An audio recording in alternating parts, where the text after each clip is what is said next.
In a small town nestled between rolling hills and sprawling fields, there lived a mechanic named Marcus. His garage wasn't fancy, just a weathered wooden structure with peeling paint and a rusty sign that read Marcus Auto Repair. But despite its modest appearance, the garage was always bustling with activity. Neighbors trusted Marcus not just because he was good at fixing cars, but also because he had a heart of gold. He didn't charge exorbitant prices like some mechanics in the city, and if someone couldn't afford his services, he often worked for free or accepted whatever they could pay. Marcus spent most of his days bent over engines, his hands smeared with grease and oil.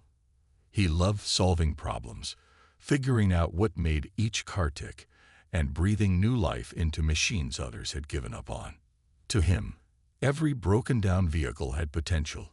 It just needed the right person to fix it, and Marcus prided himself on being that person. But while he enjoyed his work, he sometimes felt like something was missing. Deep down, he wanted to do more than repair cars. He wanted to make a real difference in people's lives. One sunny afternoon, as Marcus tightened bolts under the hood of an old sedan, the creak of the garage door caught his attention. He wiped his hands on a rag and looked up to see a young woman standing in the doorway, holding the hand of a little girl in a wheelchair.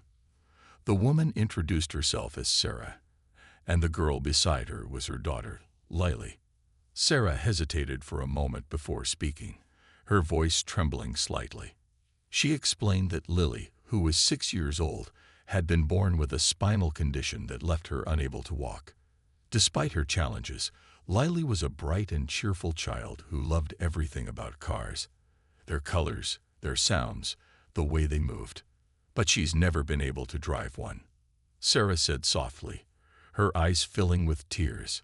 It breaks my heart because I know how much she dreams of feeling that freedom, even just once. She paused, taking a deep breath before continuing. I don't have much money, but I was wondering, is there any way you could help? Maybe build something small, something simple, so she can experience what it's like. Marcus listened intently, his heart aching for the little girl sitting quietly in her wheelchair. Her big brown eyes sparkled with curiosity as she gazed around the garage, taking in the tools and car parts scattered everywhere. For a moment, Marcus didn't say anything. He knew building a custom vehicle would be no easy task. It would require time, effort, and materials he couldn't afford. But looking at Lily's hopeful face, he felt a spark ignite within him. This wasn't just about fixing a machine. It was about giving a child a chance to chase her dreams. I'll see what I can do, Marcus finally said, offering a reassuring smile. Sarah's face lit up with gratitude, and she thanked him repeatedly before leaving the garage. As Marcus watched them go, he realized this project wouldn't just change Lily's life. It might change his too. After Sarah and Lily left the garage, Marcus stood there for a long moment, staring at the empty space where they had been. He felt a mix of excitement and uncertainty bubbling inside him. Building a mini-car for Lily wasn't going to be easy. It would take more than just skill. It would require creativity, resourcefulness, and a lot of hard work. But as he thought about the sparkle in Lily's eyes and the hope in Sarah's voice, he knew he couldn't turn away from this challenge. This was his chance to do something truly meaningful. The first step was figuring out how to even begin such a project. Marcus had never built anything like this before. Sure, he'd worked on cars his entire life, but designing a vehicle specifically for someone in a wheelchair, that was uncharted territory. He spent hours sketching ideas on scraps of paper, trying to visualize what the car should look like and how it would function. It needed to be small enough for Lily to maneuver easily, but sturdy enough to support her wheelchair. Most importantly, it had to be safe. With a rough plan in mind, Marcus rolled up his sleeves and got to work. The problem was, he didn't have many of the parts he needed. His garage was filled with odds and ends, bits of metal, old wires, and discarded components, but nothing that could magically transform into a mini-car. Determined not to let that stop him, Marcus decided to scour every junkyard within driving distance, Over the next few days, he visited dusty lots piled high with rusted car frames and broken engines. He dug through heaps of scrap metal, searching for anything useful. Each time he found a piece that might work. A steering wheel here, a motor there. He felt a small surge of triumph. Back at the garage, Marcus began piecing everything together. It was slow, painstaking work. There were moments when frustration threatened to overwhelm him. A part wouldn't fit quite right, or a wire would snap unexpectedly, forcing him to start over. But each setback only made him more determined. Late into the nights, the glow of a single overhead bulb illuminated his workspace as he welded, screwed, and adjusted. His hands were covered in blisters, and his back ached from bending over for hours. But he didn't care. Every ounce of effort brought him closer to fulfilling Lily's dream. Word of Marcus's project started spreading around town. Neighbors stopped by the garage to check on his progress, bringing coffee or sandwiches to keep him fueled. Some even offered spare parts they had lying around, old batteries, tires, or pieces of plastic. One elderly man named Mr. Thompson, who lived down the street, dropped off a box of colorful buttons and switches he'd saved from an old toy factory. "Maybe these will help," he said with a wink. Marcus smiled gratefully, realizing he wasn't alone in this endeavor. The whole community seemed to rally behind him, inspired by his dedication. As the days turned into weeks, the minicar slowly began taking shape. Marcus painted it a bright shade of pink, just as Lily had requested. He added a ramp so she could roll her wheelchair directly into the driver's seat and installed large, easy-to-press buttons for acceleration and braking. Every detail was carefully considered, ensuring the car would be both functional and fun for its young driver. By the time he finished, the vehicle looked like a tiny masterpiece, a perfect blend of ingenuity and heart. Though exhausted, Marcus couldn't wait to show Lily what he had created. He imagined her face lighting up with joy, her laughter filling the air as she took her very first ride. For Marcus, this wasn't just about building a car anymore. It was about giving a little girl the gift of independence, however brief. And as he stepped back to admire his handiwork, he felt a deep sense of pride, knowing he had poured every bit of himself into making it happen. The day had finally arrived. After weeks of tireless effort, sleepless nights, and countless challenges, Marcus's creation was ready. The minicar sat proudly in the center of his garage, its bright pink paint gleaming under the soft glow of the overhead light. Every detail, from the sturdy ramp to the oversized buttons, had been crafted with care, ensuring it was perfect for Lily. Marcus couldn't help but smile as he ran his hand along the smooth surface of the vehicle. It wasn't just a car, it was a symbol of hope, determination, and love. Early that morning, Marcus loaded the minicar onto a trailer and hitched it to his old pickup truck. He drove carefully through the quiet streets of the town, making sure not to jostle the precious cargo in the back. His heart raced with anticipation as he approached Sarah and Lily's house. He could already picture the look on Lily's face when she saw what he had made for her. Would she laugh, cry, squeal with excitement? Whatever her reaction, Marcus knew this moment would stay etched in his memory forever. When he pulled into their driveway, Sarah was waiting outside with Lily by her side. As soon as Lily spotted the trailer, her eyes widened in awe. Is that for me?" she asked, her voice trembling with disbelief. Marcus nodded, grinning from ear to ear. "It sure is," he replied. "Hop in, and let's see how it feels." With Sarah's help, Marcus lowered the ramp and gently guided Lily's wheelchair into the driver's seat. The fit was perfect.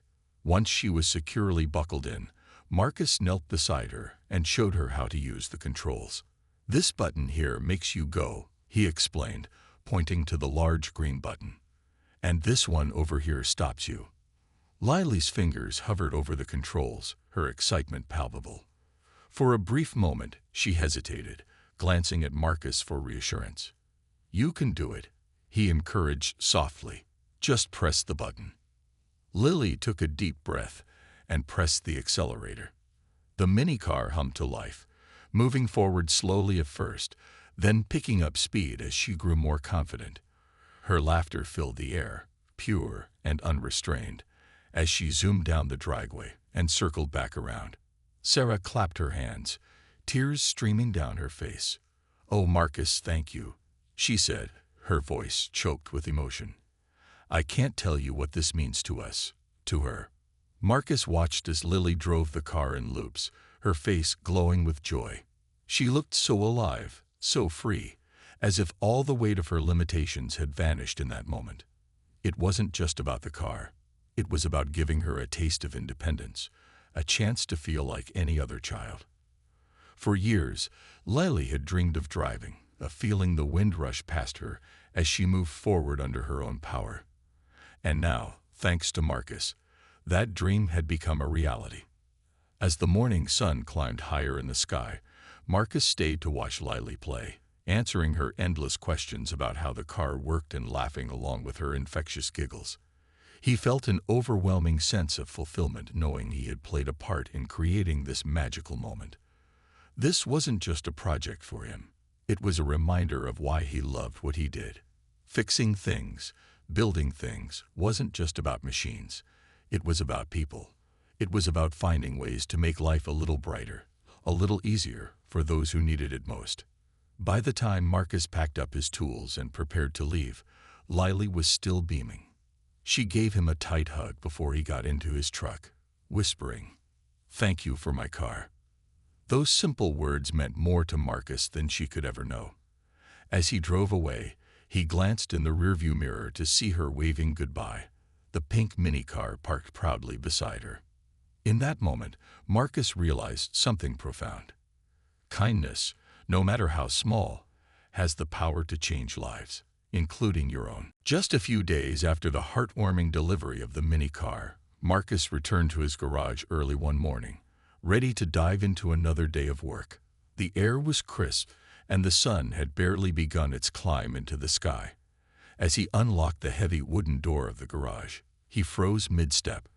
Parked right outside, gleaming under the soft morning light, was a sleek black limousine. Its polished surface reflected the clouds above, and the quiet hum of its engine seemed out of place in the modest surroundings of his little workshop. Marcus frowned, scratching his head as he wondered what on earth a luxury vehicle like that was doing in front of his garage. He wiped his greasy hands on a rag and cautiously approached the car. Before he could say anything, the chauffeur stepped out of the driver's seat.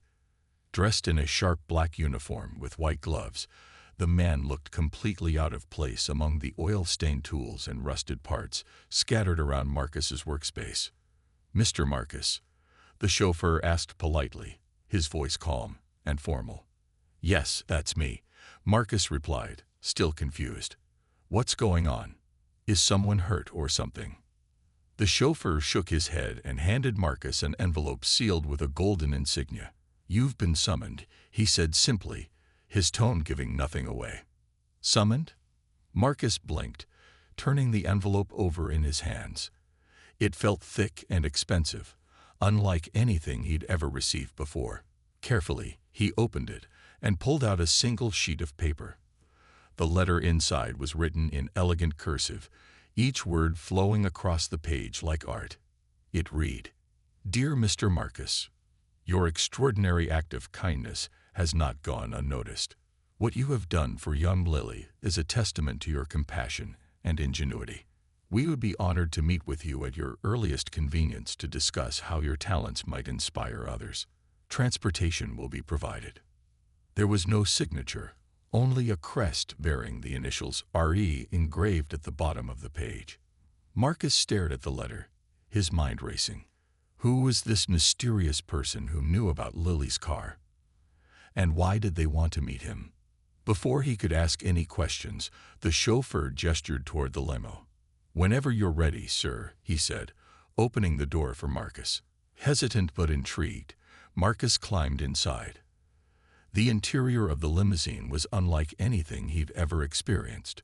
Plush leather seats, polished wood paneling, and a faint scent of lavender greeted him as he settled in. A small refrigerator stocked with bottled water sat within arm's reach, though Marcus didn't dare touch it. This kind of luxury was foreign to him. He wasn't used to being treated like royalty. As the Limo glided smoothly through the streets, Marcus pressed his face against the tinted window, watching familiar landmarks pass by. But instead of heading toward the center of town, the car veered off onto winding roads lined with towering trees and gated estates. Eventually, they arrived at a massive property surrounded by manicured lawns and flower gardens. An iron gate swung open automatically, allowing the Limo to drive up a long driveway leading to a grand mansion. When the car came to a stop, the chauffeur opened the door for Marcus once again. Stepping out, Marcus felt a mix of awe and nervousness. The mansion loomed before him, its tall windows reflecting the sunlight. Standing near the entrance was an elderly man dressed in a tailored suit, leaning slightly on a cane. His silver hair caught the light, and his piercing blue eyes studied Marcus intently. "Welcome, Mr. Marcus," the man said warmly, extending his hand. "I'm Richard Eldridge. Please, come inside. There's much we need to discuss." Marcus shook the man's hand, feeling both honored and bewildered. Whatever this meeting was about, it was clear that his life was about to change in ways he couldn't yet imagine. Marcus followed Richard Eldridge into the grand mansion, his footsteps echoing softly against the marble floors. The interior was as impressive as the exterior. High ceilings adorned with intricate chandeliers, walls lined with elegant paintings, and plush furniture that looked like it belonged in a magazine. Despite the opulence, there was a warmth to the space, a sense of welcome that put Marcus slightly at ease. Still, he couldn't shake the feeling of being completely out of his element. Here he was, a grease-stained mechanic from a small town, standing in the home of someone who clearly lived a life of immense wealth and privilege. Richard led Marcus to a cozy sitting room where a fire crackled gently in the hearth. He gestured for Marcus to take a seat on one of the leather armchairs, then settled into the chair opposite him. For a moment, neither spoke. Richard studied Marcus intently, his piercing blue eyes filled with curiosity and respect. Finally, he broke the silence. "I've heard about what you did for Lily," Richard began, his voice calm but full of admiration. "Building that mini car, it wasn't just an act of kindness. It was an act of brilliance. You saw a need, and instead of walking away, you rolled up your sleeves and made something extraordinary happen." Marcus shifted uncomfortably in his seat, unsure how to respond. He wasn't used to receiving praise, especially not from someone like Richard. "It wasn't anything special," Marcus said modestly, rubbing the back of his neck. I wanted to help." Richard smiled, leaning forward slightly. "That's exactly why I wanted to meet you. You didn't do it for recognition or reward. You did it because it was the right thing to do. That kind of selflessness is rare these days." As they talked, Richard explained that he had spent decades dedicating his fortune to philanthropy, funding projects that improved lives and inspired others. But despite all his efforts, he admitted there were times when he felt disconnected from the impact of his work. "Money can open doors," he said, "but it can't always create the kind of genuine connection that comes from acts like yours. Watching you build that car for Lily reminded me of the power of simple, heartfelt kindness." Richard went on to share that he had learned about Marcus through mutual acquaintances in the community. Word of the pink mini car and its joyful recipient had spread quickly, reaching even the most unexpected corners. What struck Richard the most was how Marcus had managed to rally the entire town around the project. Neighbors donated parts, offered support, and celebrated alongside him. It wasn't just one man's effort. It was a collective expression of humanity. "Your story inspired me," Richard continued, "and I believe it can inspire countless others if given the chance. That's why I want to offer you my help. Not because you need it, but because the world needs more people like you."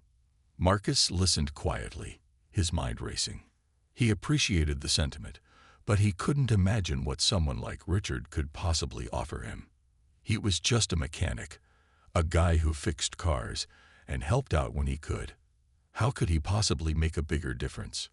Before Marcus could voice his doubts, Richard leaned back in his chair, a thoughtful expression on his face. "Imagine this," he said. "What if you could expand your work? Build adaptive vehicles for other children like Lily, not just in this town, but across the country. What if you had the resources to turn your garage into a hub of innovation, a place where dreams are brought to life for kids who think they'll never have them?" The idea took Marcus by surprise. It sounded incredible, but also overwhelming. Could he really take on something so ambitious? As if sensing his hesitation, Richard added, "You wouldn't be alone. I'd provide the funding, the tools, the team. All you'd need to do is keep doing what you're already great at, creating solutions, solving problems, and spreading kindness." For the first time since arriving at the mansion, Marcus allowed himself to dream. Maybe this was his chance to make an even greater impact, to bring joy to more families, to give more children the gift of independence. And maybe, just maybe, he could inspire others to see the value of helping those in need. By the time their conversation ended, Marcus felt a spark of excitement growing within him. Whatever lay ahead, he knew one thing for certain. This meeting wasn't just about gratitude. It was the beginning of something much bigger. As Marcus sat in the luxurious sitting room of Richard Eldridge's mansion, he felt a whirlwind of emotions swirling inside him. The idea of expanding his work, of taking what he had done for Lily and turning it into something much larger, was both thrilling and daunting. On one hand, he could see the potential. More children like Lily could experience the joy of independence. More families could find hope in difficult circumstances. But on the other hand, the scale of such an endeavor seemed overwhelming. How could someone like him, who had spent his life fixing cars in a tiny garage, possibly manage something so ambitious? Richard must have noticed the hesitation in Marcus's eyes, because he leaned forward with a reassuring smile. "You don't have to decide right now," he said gently. "But I want you to know that you won't be alone in this. You'll have everything you need: funding, resources, a team of experts, and my guidance every step of the way." Marcus nodded slowly, still processing the enormity of the offer. He thought about all the challenges he'd faced while building Lily's mini car, the late nights, the endless problem-solving, the moments when he wasn't sure if he could pull it off. And yet, despite those obstacles, he had succeeded. If he could do it once, maybe he could do it again. And not just for one child, but for many. "What exactly are you proposing?" Marcus asked finally, his voice steady but curious. Richard explained his vision in detail. He wanted Marcus to establish a nonprofit organization dedicated to designing and building adaptive vehicles for children with disabilities. The goal was simple: to give kids who might never experience driving or mobility the chance to feel freedom and joy. To make this happen, Richard would provide state-of-the-art equipment, hire engineers and designers to assist Marcus, and connect him with medical professionals who could offer insights into the specific needs of each child. "It's not just about building cars," Richard emphasized. "It's about creating experiences that change lives. Every vehicle will be unique, tailored to the individual child. And every success story will inspire others to join the cause." The more Richard spoke, the clearer the picture became in Marcus's mind. This wasn't just about scaling up his efforts.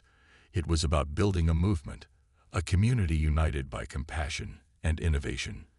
Families struggling with similar challenges would no longer feel isolated. They'd see that there were people out there willing to help, to innovate, to care. Still, Marcus couldn't ignore the doubts lingering at the back of his mind. "I'm just a mechanic," he admitted quietly. "I've never run anything like a nonprofit before. What if I mess it up?" Richard chuckled softly, shaking his head. "You underestimate yourself, Marcus. Running an organization isn't about having all the answers. It's about having heart. You already have that in spades.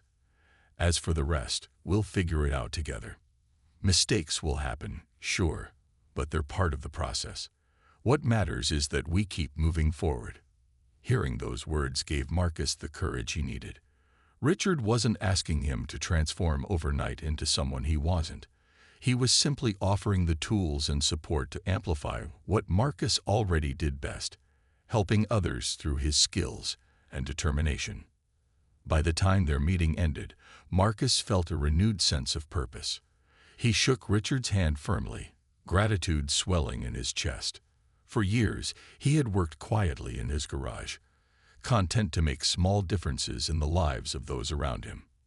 Now he realized he had the opportunity to do something far greater, to leave a legacy of kindness that could touch countless lives. As Marcus stepped back into the limousine, his mind buzzed with possibilities.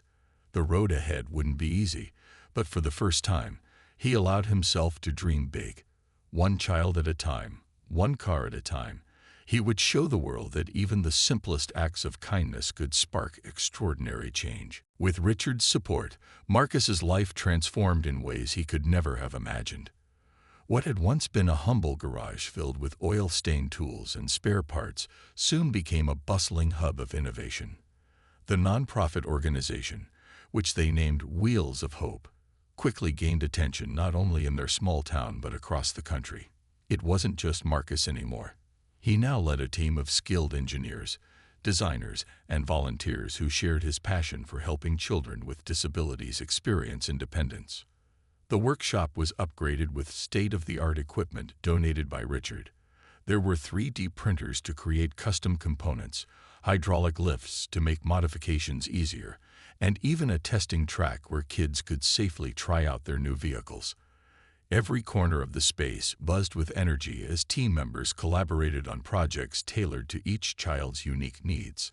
Some required voice-activated controls for children unable to use their hands, while others needed specialized seating arrangements or ramps designed for different types of wheelchairs. No two vehicles were alike, yet each one carried the same mission: to bring joy and freedom to its young driver. Word of Wheels of Hope spread rapidly through social media, news outlets, and word of mouth. Parents from all over began reaching out, sharing stories of their children's struggles and dreams. Each request tugged at Marcus's heartstrings, reminding him why he had started this journey in the first place. He made it a point to personally meet every family, listening intently to their hopes and challenges. It wasn't just about building a car. It was about understanding the child behind the wheel and creating something that truly reflected their personality and abilities. Lily, the little girl who had inspired it all, became the organization's unofficial ambassador. She appeared in promotional videos, speaking candidly about how her pink mini car had changed her life. Her infectious smile and unwavering optimism touched hearts everywhere, drawing in donations and volunteers eager to contribute. At events, she would often sit beside Marcus, proudly showing off her vehicle and encouraging other kids to believe in the possibility of their own dreams coming true. As the nonprofit grew, so did its impact. Families traveled from distant cities to attend unveiling ceremonies where children received their custom-built vehicles. These events were always emotional.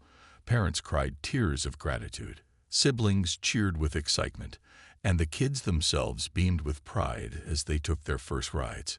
For many of these families, it wasn't just about receiving a car. It was about feeling seen and supported in a world that often overlooked their challenges.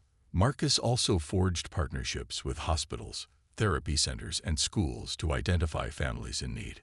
Medical professionals provided valuable input, ensuring that each design was safe, functional, and suited to the child's condition. Meanwhile, local businesses and corporations stepped up to sponsor projects, host fundraisers, and donate materials. The entire community rallied around the cause, proving that kindness has a ripple effect capable of inspiring widespread change. Despite the growth and recognition, Marcus remained grounded. He still spent hours tinkering in the workshop, getting his hands dirty alongside his team. To him, the heart of Wheels of Hope wasn't in the fancy equipment or global reach. It was in the personal connections, the smiles, and the moments of pure joy that came from knowing he was making a difference. Every time he watched a child drive away in their new vehicle, he felt the same sense of fulfillment he'd experienced with Lily. By the end of the first year, Wheels of Hope had delivered dozens of adaptive vehicles to children across the country. But Marcus knew this was only the beginning. With every project, he saw new opportunities to innovate, to expand, and to reach even more families. His dream of changing lives, one minicar at a time, was becoming a reality, and he couldn't wait to see where the road ahead would lead. Years passed, and Marcus stood on a grand stage beneath bright lights, surrounded by applause that seemed to fill the entire auditorium. He had been invited to accept an award for humanitarian achievement, a prestigious honor recognizing his work with Wheels of Hope. As he looked out at the sea of faces in the audience, he saw grateful families, dedicated volunteers, generous donors, and even some of the children who had received vehicles through the nonprofit. Their smiles and cheers reminded him of how far they had all come together. But as Marcus gripped the trophy in his hands, he couldn't help but reflect on what truly mattered. It wasn't the accolades or media attention. It was the moments that happened away from the spotlight. The quiet conversations with worried parents, the late nights spent perfecting a design, the laughter of children taking their first ride. All of these were the true measures of success. Every child who giggled behind the wheel of their custom-built car, every tear wiped away by a grateful mother, every hug shared between strangers bonded by kindness. These were the milestones that defined his journey. Lily, now a teenager, sat in the front row of the audience, her pink minicar parked proudly beside her wheelchair. She had grown into a confident young woman, unafraid to speak up about her experiences and advocate for others like her. Her story had inspired countless people, and she often traveled with Marcus to events, sharing how that little car had given her not just mobility, but also hope. Tonight, as cameras flashed and the crowd erupted in applause, Lily mouthed the words, "Thank you," to Marcus from her seat. Those two simple words carried more weight than any trophy ever could. After the ceremony, Marcus mingled with attendees, shaking hands and posing for photos. Many approached him to share how his work had touched their lives. A father recounted how his son, born without arms, learned to drive using voice-activated controls. A grandmother spoke of her granddaughter's newfound confidence after receiving a vehicle adapted for her prosthetic legs. Each story reinforced Marcus's belief that small acts of kindness, like building a tiny car, could create ripples of change far beyond what anyone might expect. Back home, long after the glitz of the award ceremony faded, Marcus returned to his workshop. Though it was now part of a much larger facility, he still kept his old tools neatly arranged in their original spots, a reminder of where it all began. The garage door creaked open, revealing a group of eager volunteers ready to tackle the next project. On the wall hung a large sign that read, "Every dream deserves wheels." It was a phrase coined by Lily herself, and it perfectly captured the spirit of what they did every day. As Marcus rolled up his sleeves and got back to work, he thought about the future. There were still so many dreams waiting to be built, so many children yearning for a chance to feel free. He knew the road ahead wouldn't always be easy. There would be challenges, setbacks, and moments of doubt, but none of that mattered. What mattered was continuing to show up, to care, to build. In the end, Marcus realized his greatest legacy wasn't the cars themselves, but the message they carried, that no dream is too small, no act of kindness too insignificant. By giving children like Lily the gift of independence, he had shown them, and the world, that everyone deserves a chance to chase their dreams, no matter the obstacles in their path. And as Marcus stood there, surrounded by the hum of activity and the promise of new beginnings, he felt a deep sense of peace. This wasn't just his story anymore. It belonged to every child who had ever dared to dream. Together, they were proving that kindness, creativity, and determination could move mountains, or at least put wheels under those who needed them most.